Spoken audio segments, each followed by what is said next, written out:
Ya. Bismillahirrahmanirrahim. Assalamualaikum warahmatullahi wabarakatuh. Innal hamdalillah nahmaduhu wa nasta'inuhu wa nastaghfiruh wa na'udzu billahi min shururi anfusina wa min sayyiati a'malina. May yahdihillahu fala mudilla lahu wa may yudlil fala hadiya lahu. Asyhadu an la ilaha illallah wahdahu la syarika lahu wa asyhadu anna Muhammadan 'abduhu wa rasuluhu la nabiyya ba'dah. Amma ba'du. Ikhwani fillah sekalian, kaifa halukum jami'an. Di pagi hari ini kita bersyukur pada Allah ya, karena masih dapat melanjutkan pelajaran kita secara online ya. Namun terlebih dahulu kita harus bersyukur atas nikmat iman, nikmat Islam, nikmat mengenal sunnah nabinya dan mengamalkannya berdasarkan manhaj as-salaf as-salih.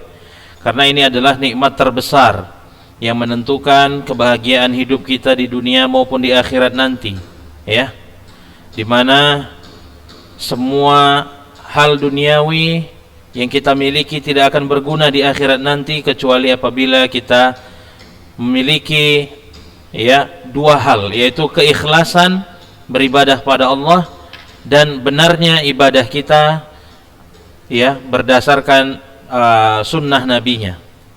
Salawat dan salam tak lupa kita sampaikan pada junjungan kita Nabi besar Nabi Muhammad SAW yang telah mengajarkan pada kita agama kita dan mengeluarkan kita dari gelapnya jahiliyah menuju Islam yang terang benderang.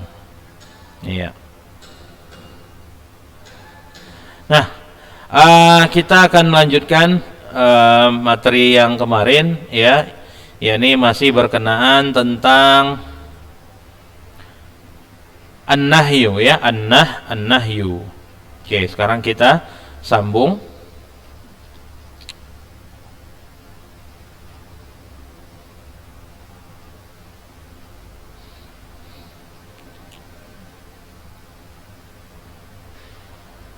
Ya.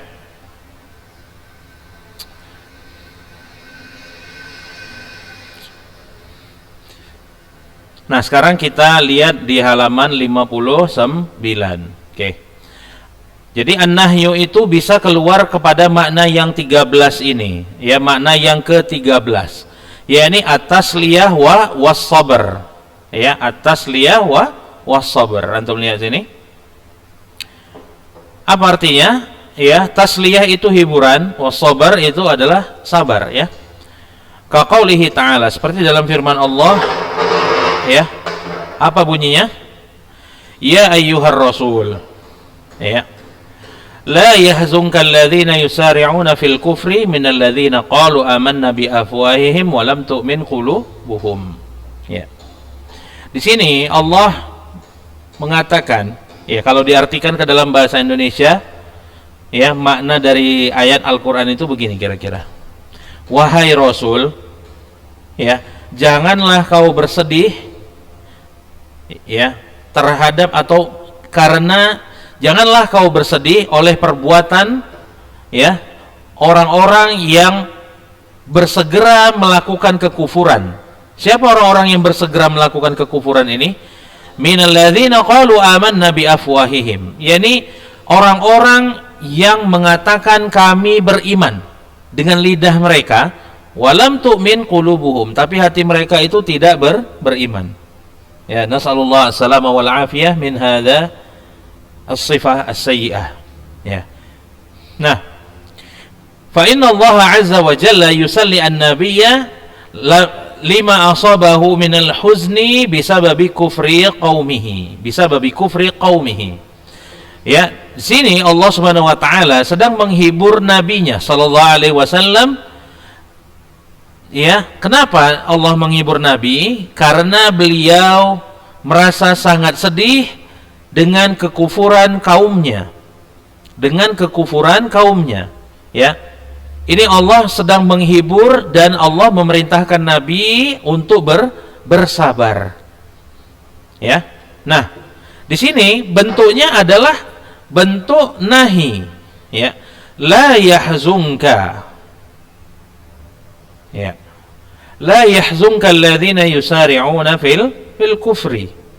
Nah, Jadi walaupun bentuknya di sini dia nahi, ya, tapi hakikatnya dia adalah bermakna at-tasliyah wa was-sabr. Nah, ya. Nah, kemudian fala tahinu wa la tahzanu wa antumul a'launa in kuntum mu'minin. Kita artikan. Janganlah kalian merasa hina. Janganlah kalian bersedih,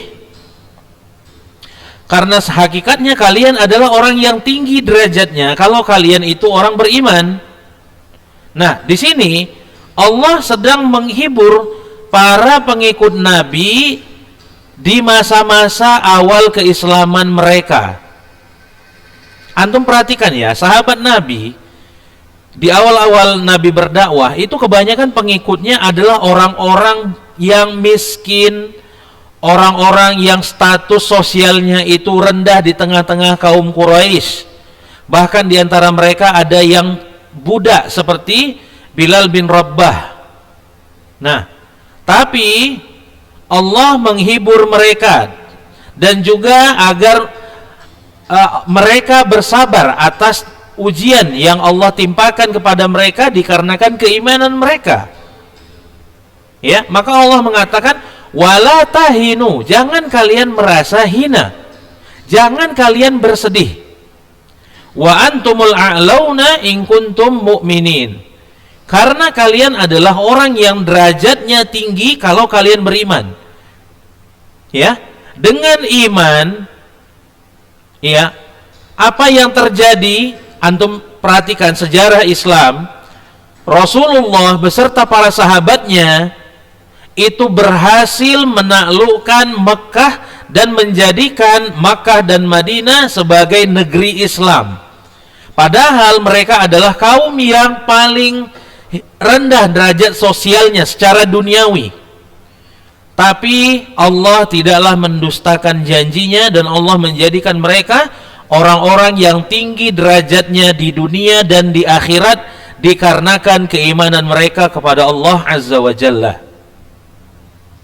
Ya, jadi ini ayat memang bermakna at-tasliyah wa sabar, tapi ini janji Allah, firman Allah, dan Allah tidaklah berdusta. Ya, nah maka Allah menghibur para kaum muslimin dengan ucapannya ini, dengan firmannya ini.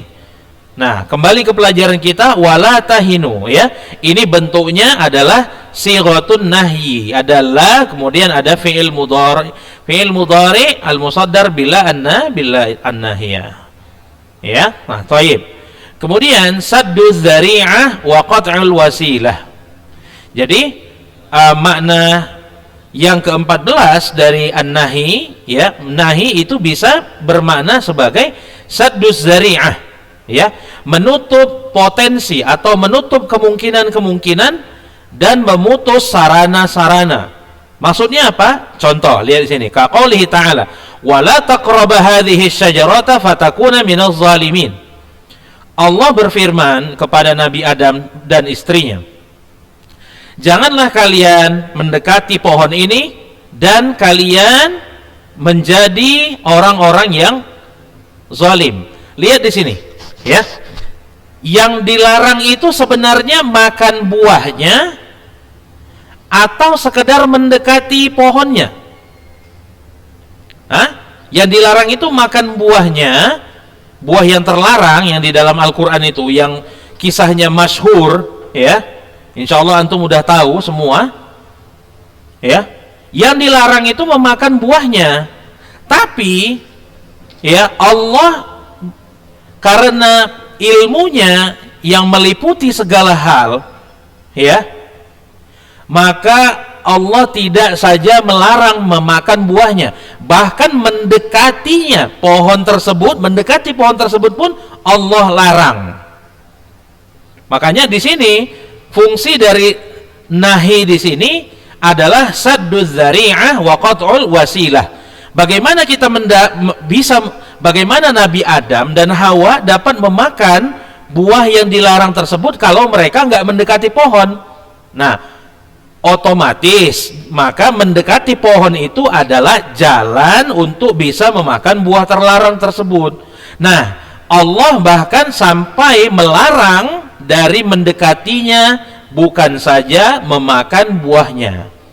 Nah, paham maksudnya di sini ya? Nah, fa inna Allah azza wa jalla arada ay yaqta'a 'alaihim al-wasilah allati tusilu ila adam imtithali amrillah azza wa jalla. Sungguhnya Allah azza wa jalla ingin memotong sarana atau jalan yang mengantarkan mereka, Nabi Adam dan Hawa, mengantarkan mereka kepada apa? Mengantarkan mereka kepada ketidakpatuhan terhadap perintah Allah azza wa jalla. Nah, paham maksudnya ya? Baik. Kemudian yang nomor 15, at-tahdhir. At-tahdhir yang artinya peringatan. Ya. Kaqaulihi ta'ala, antum lihat sini, seperti dalam firman Allah, la tasma'u li hadzal Qur'an. Ini sebenarnya ucapan orang kafir. Ya, ini ayat 6. Ini firman Allah, iya. Tapi ini ucapan Allah ya mengabadikan omongan-omongan orang kafir itu dalam Al-Quran. Supaya apa? Supaya kita tahu orang munafik itu begini sifatnya, orang kafir itu begini sifatnya. Di antaranya adalah ini, ayat ini, la tasma'u li hadzal Qur'an. Antum perhatikan, orang kafir Quraisy, mereka adalah orang Arab yang sastra dan syair ataupun kemampuan bahasa mereka itu sangat luar biasa. Apalagi masa jahiliyah, di masa Nabi hidup itu adalah masa di mana puncak sastra Arab itu sedang di puncaknya. Adalah masa di mana sastra Arab sedang berada di puncaknya. Ya. Nah, Al-Qur'an sebagai mukjizat dari Rasulullah datang sebagai mukjizat ya bagi Nabi SAW, yang mana Al-Quran itu bahkan membuat para sastrawan dan pujangga-pujangga atau penyair-penyair Arab jahiliyah di masa Nabi itu terheran-heran dan terkagum-kagum, serta mereka merasa tidak ada apa-apanya di hadapan Al-Quran. Karena luar biasanya Al-Quran ini, orang-orang yang mendengar Al-Quran itu mereka akan langsung dapat tertarik dengan Al-Quran, dapat langsung mereka mengikuti ajaran nabinya karena terkagumnya mereka dengan bahasa Al-Quran. Mereka orang Arab, mereka ahli syair, maka mereka pasti orang yang paling mengerti dengan Al-Quran. Maksudnya gaya bahasa Al-Quran itu mereka paling mengerti. Nah, oleh para gembong-gembong orang kafir semisal Abu Lahab dan Abu Jahal, mereka melihat kenyataan bahwasanya Al-Quran ini sangat luar biasa dan dapat menarik orang untuk beriman kepada Nabi, maka mereka melarang sahabat-sahabat mereka yang juga orang kafir dari mendengar Al-Quran agar mereka tidak masuk ke dalam Islam. Nah, ini adalah peringatan bentuknya, la tasma'u, ya, jangan kalian dengar. Nah, ini maksudnya bukan sekedar larangan, tapi juga memperingatkan agar mereka tidak mendengarkan Al-Quran, agar mereka tidak masuk ke agama Islam. Jelas ya? Taib. Nah, di sini ada tamrin, ya, istakhrij al-ma'na al-ati allati kharajat ilaiha an-nusus al-atiyah. Nah, ini sebenarnya tinggal antum masukkan nomor 1. Ini masuk kemana? Misalnya sadduz zari'ah wa qat'ul wasilah. Ini seperti yang itu. Tinggal nanti ada jawabannya di bawah, tinggal antum baca sendiri, insya Allah antum bisa paham ya. Baik. Nah, sekarang kita lihat tsalitsan al-istifham. Tsalitsan al-istifham. Oke, lihat sini. Ma ma'na al-istifham? Al-istifhamu lughatan talabul fahmi minastafhama sa'alahu ayyufahimah wastafhamani syai'a fa afhamtuhu.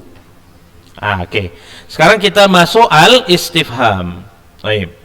Apa makna istifham? Al-istifhamu lughatan talabul fahmi. Istifham secara bahasa maknanya adalah meminta ilmu, meminta pemahaman. Dari istafhama, ya, dari kata istafhama yastafhimu. Apa artinya? Sa'alahu ayyufahimahu, ya, yakni seseorang meminta temannya agar memahamkan dia tentang sesuatu, ya. Wastafhamani syai'a fa'afhamtuhu. Ya. Artinya apa? Istafhamani syai'a fa'afhamtuhu, dia memintaku agar memahamkannya terhadap suatu hal, maka aku pun membuatnya faham. Saya pahami ya? Baik. Ambal istifham istilahan. Adapun istifham secara istilah, huwa talabul ilmi bi syai'in lam yakun ma'luman min qabl. Nah, secara istilah istifham itu apa? Talabul ilmi bi syai', meminta ilmu akan suatu hal, meminta pengetahuan tentang suatu hal, lam yakun ma'luman min qabl, yang sebelumnya tidak diketahui. Wa dzalika bi ihda adawatihi al-atiyah. Nah, meminta ilmu terhadap suatu hal yang belum dipahami atau belum diketahui sebelumnya, itu bisa menggunakan salah satu dari adawatul istifham berikut di bawah ini. Apa itu? Al-hamzah. Yang pertama hamzah. Hal. Man, mata, ayyana, aina, anna, kaifa, wa kam, wa ayyu. Al-hamzatu wa hal harfani wal baqa asma, wal baqiyah asma. Nah, sini. Hamzah dan hal adalah huruf. Sedangkan yang lainnya, ya, man, mata, ayyana, aina, anna, kaifa, wa kam, wa ay, ini semuanya adalah asma. Oke. Lihat sini, mal farqu baina as-su'al wal istifham. Apa perbedaan antara soal dan istifham? Innal istifhama la yakunu illa lima yajhaluhu al-mustafhim aw yashukku fih. Ya, istifham itu la yakunu illa lima yajhaluhu al-mustafhim. Istifham itu tidak akan terjadi kecuali dari suatu hal yang tidak diketahui oleh al-mustafhim, oleh orang yang meminta agar dia dipahamkan, au yashukku fihi, atau suatu hal yang diragukan oleh al-mustafhim, orang yang meminta agar dipahamkan. Wa dzalika annal mustafhima talibun li'an yufham. Nah, hal itu li'ay yufaham. Afwan ya, wa dzalika annal mustafhima talibun li ayyufaham. Nah, ya, nah hal ini terjadi apabila mustafhim, orang yang dimintakan, orang yang meminta agar dia dipahamkan, dia meminta agar dia bisa dipahamkan. Nah, wa yajuzu ay yakuna sa'il yas'al amma ya'lam. Sedangkan soal, bedanya dengan istifham adalah bisa saja as-sa'il, orang yang bertanya itu menanyakan tentang hal yang dia tahu. Jadi istifham itu memang murni yang bertanya itu dia nggak tahu. Orang yang meminta agar dipahamkan sebenarnya sama aja. Mustafhim dengan sa'il ini sama, jangan bingung ya, jangan bingung. Mustafhim dan sa'il ini satu aja, sama maknanya. Bedanya adalah orang yang mustafhim, ya, atau sa'il, ya, mustafhim aja biar lebih enak. Mustafhim ini dia benar-benar nggak tahu. Adapun kalau orang sekedar yang dia sa'il, kalau dia sa'il, dia bisa saja menanyakan suatu hal yang dia sebenarnya udah tahu. Wa'an ma lam ya'lam, atau mungkin juga dia memang nggak tahu. Nah, bedanya istifham benar-benar nggak tahu. Dia menanyakan yang dia nggak tahu, dan dia ingin agar dia bisa diberitahu atau dipahamkan. Sedangkan as-sa'il yang bertanya, mungkin saja dia bertanya suatu hal yang sebenarnya dia udah tahu, atau ya memang mungkin dia nggak tahu, udah. Fal farqu bainahuma zahirun. Maka perbedaan antara as-sa'il, antara soal dan istifham ini udah jelas. Nah ya, baik. Masil likulli adatin bi ayatin qur'aniyah. Ya. Ya, masil, ya. Buatlah misal untuk setiap adawatul istifham dengan ayat Al-Qur'an. Oke, dia minta adatul istifham ini agar dibuat contohnya tapi berdasarkan Al-Qur'an. Lihat sini al-hamzah. Qala araqibun anta an alihati ya Ibrahim.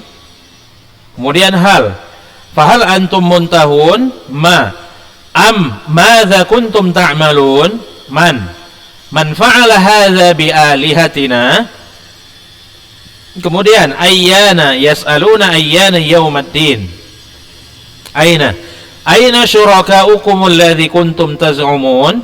Kaifa takfuruna billahi wa kuntum amwata ila akhirih. Nah, ini antum baca sendiri ya. Antum baca sendiri. Nah, sekarang kita masuk yang soal al-khamis was-sittun. Ma hiya aqsamu adawatil istifham? Ya, apa saja macam-macam adawatul istifham? Lihat di sini, tanqasimu adawatul istifham ila thalathati aqsam. Ya. Adawatul istifham terbagi menjadi 3 macam. Yang pertama, ma yutlabu bihi at-tasawwur marratan wa tasdiq ukhra wa huwa al-hamzah. Nah, ini jenis yang pertama, ini sulit. Kalian tuh dengar ya. Ya, ini yang pertama, jenis adawatul istifham yang pertama yaitu adawatul istifham yang dengannya ya sekali ya marrah ya sekali, oke, tapi kita artikannya biar gampang begini aja. Adawatul istifham yang pertama adalah adawat yang dengannya kita bisa meminta gambaran, Oke? Kemudian terkadang dengan adawatul istifham ini kita juga minta dibenarkan atau pembenaran, dibenarkan aja. Ini adalah hamzah. Ini nanti penjelasannya nanti. Oke? Nah, kalau nggak paham sekarang nggak apa-apa. Nomor 2. Ma yutlabu bihi at-tasdiq faqat. Ya, adawatul istifham yang dengan adawatul istifham ini dia hanya diminta pembenaran saja atau dibenarkan saja. Ya, ini hal. Yang nomor 3, ma yutlabu bihi at-tasawwur faqat. Ya, ini adawatul istifham yang dengan adawatul istifham ini yang diminta hanyalah penggambaran atau gambaran saja, wa huwal baqi. Ya, ini adalah adawatul istifham yang lain. Nah, apa maksudnya itu? Ini dia selanjutnya. Ma makna at-tasawwur? Oke, ini dia, perhatikan. Apa arti tasawwur atau gambaran? Antum lihat sini, ya. At-tasawwur huwa idrakul mufrad bimakna alla yakuna hunaka nisbah. Nahu ya a'aliyun musafirun am zaid. Fal mutakallimu huna ya'rifu nisbata as-safari ila wahid min ithnain. Aliyun aw zaid. Fa huwa la yuridu as-su'al 'an nisbah bal yuridu ta'yin al-mufrad. Wa fi hadhihi al-hal ya'ti al-hamzah matluwatan bil mas'ul anha. Ya, wa yudhkar lahu fil ghalib mu'adilun ba'da am. Walidha yujabu fihi bi ta'yin fayuqalu zaidun masalan. Baik. Apa makna at-tasawwur? Antum lihat sini. Idrakul mufrad, mengetahui individu. Lihat sini. Bimana alla yakuna hunaka nisbah. Artinya adalah di sana tidak ada penisbatan. Apa maksudnya? Kita lihat di sini, ya. Oke, nanti aja. Contohnya, nih contohnya biar antum paham. Tengok sini. Nahwu a'aliyun musafirun am Zaid. Apakah Ali atau si Zaid yang safar? Fal mutakallimu huna ya'rif nisbata safar ila wahid min itsnain. Nah, si pembicara yang ngomong, yang nanya tadi itu, ya, dia ya'rif, ya, dia tahu penisbatan atau penyandaran safar kepada salah satu dari dua orang ini, si Ali dan si Zaid. Nah, fahuwa la yuridu su'al an nisbah. Dia tidak menanya tentang safarnya. Kan safar ini dinisbatkan kepada si Zaid atau si Ali. Dia nggak menanyakan nisbahnya, dia nggak nanya tentang perbuatan safar, enggak. Bal yuridu ta'yinal mufrad, tapi dia ingin menanyakan siapa yang bersafar, siapa individu yang safar, itu dia. Wa fi hadhil hal ta'til hamzah matluwah ba'dal mas'ulu anhu. Nah, pada kondisi yang seperti ini, hamzah itu dibaca dengan al-mas'ul anhu, dengan yang ditanyakan. Wa yudhkar lahu fil ghalib mu'adil ba'da am, dan terkadang disebutkan juga mu'adil setelah kata am. Di sini ada Musa, tengok ya, di sini setelah a ada Aliyun, kemudian setelah am ada Zaidun. Nah, Zaidun inilah mu'adil. Mu'adil itu artinya penyeimbang atau penyetara. Ya, penyeimbang atau penyetara. Walidha yajibu fihi ta'yin. Maka pada yang seperti ini kondisinya haruslah ditakyin, dijelaskan atau ditentukan siapa yang safar. Fayuqal, maka dikatakan si Zaid. Nah, contohnya artinya apa? Si Zaid yang safar. Itu maknanya. Itu makna at-tasawwur. Idrakul mufrad bimana alla yakuna hunaka nisbah. Itu maksudnya. Nah, paham ya? Nah, fal mutakallimu huna ya'rifu nisbata safar ila wahid min itsnain. Nah, di sini pembicara mengetahui penisbatan safar kepada salah satu dari dua orang, si Ali atau si Zaid. Fahuwa la yuridu soal anin nisbah. Dia nggak menanyakan tentang, dia tidak menginginkan soal, dia tidak ingin menanyakan tentang penisbatan ya safar itu, tapi dia ingin menunjukkan siapa orangnya. Dia ingin memilih siapa orangnya. Ya. Nah, mudah-mudahan bisa antum pahami apa yang saya jelaskan hari ini. Ya, kita tutup pelajaran hari ini dengan doa kafaratul majlis. Subhanakallahumma bihamdika, asyhadu an la ilaha illa anta, astaghfiruka wa atubu ilaik. Assalamualaikum warahmatullahi wabarakatuh.